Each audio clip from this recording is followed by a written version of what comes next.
Books that genuinely change your financial life do not do so by teaching clever tricks or promising fast results.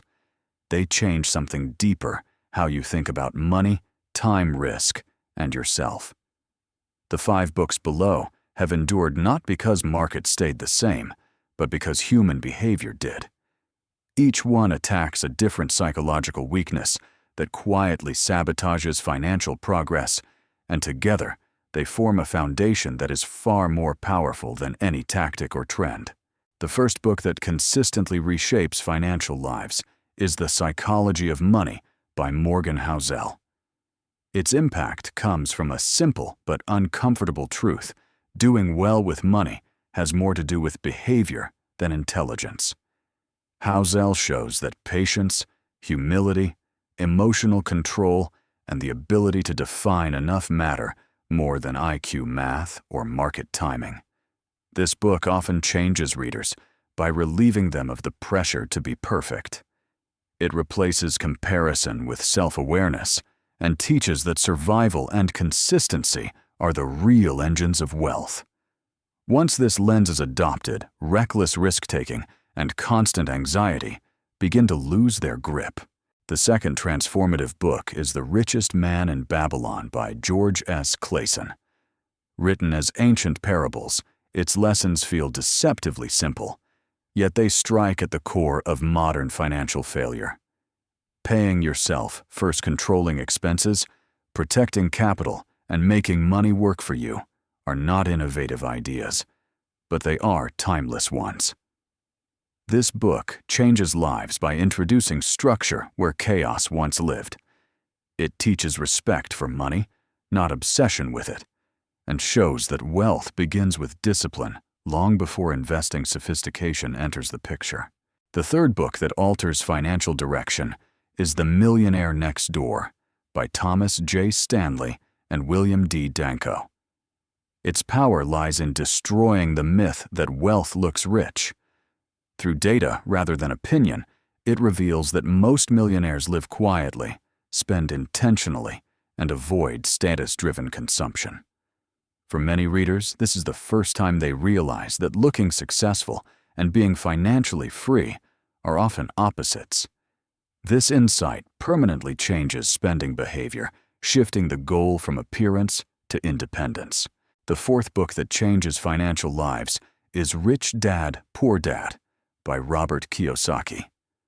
While controversial, its influence is undeniable because it challenges deeply ingrained beliefs about work, security, and money. Its core lesson is not about real estate or entrepreneurship, but about mindset, the difference between working for money and building systems that produce money. When read responsibly, it expands how people think about ownership, cash flow, and financial education. It is often the book that breaks mental ceilings and opens the door to alternative paths toward independence. The fifth book that leaves a lasting mark is The Intelligent Investor by Benjamin Graham. This book is slow demanding and intentionally unexciting, which is precisely why it works.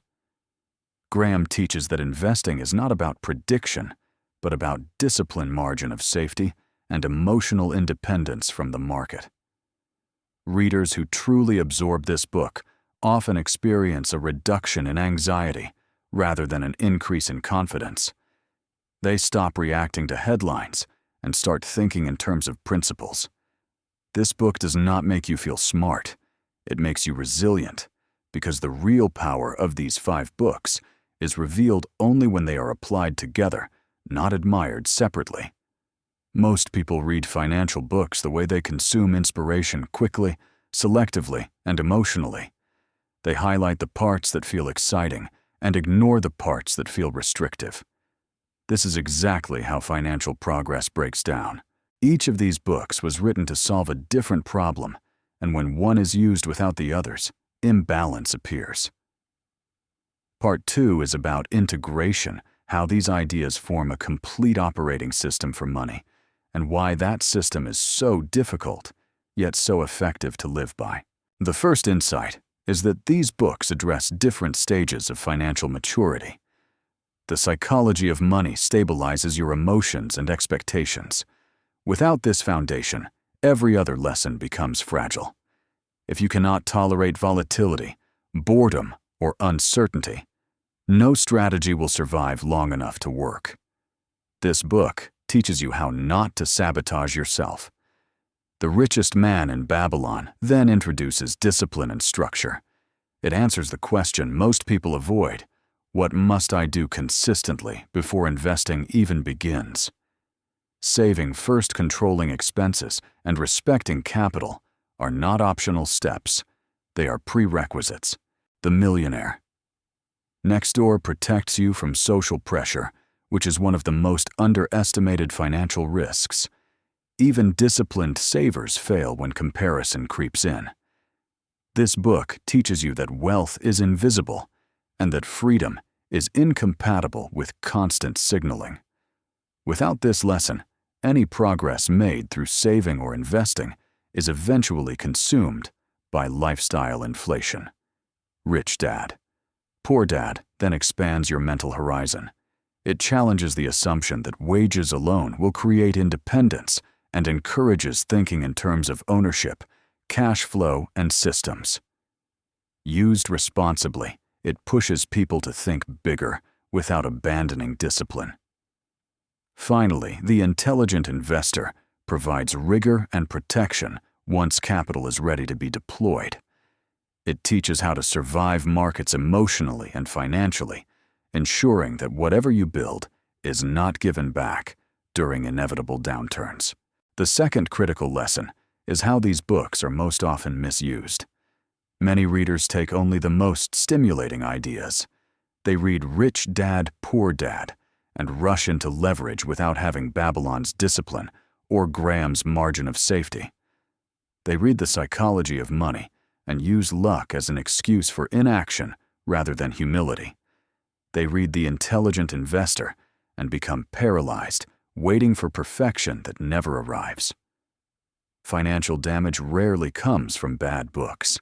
It comes from partial belief. Each of these books assumes the presence of the other's lessons.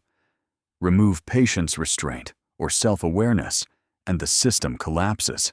Another deeper insight is that these books do not aim to motivate you forever. Motivation fades.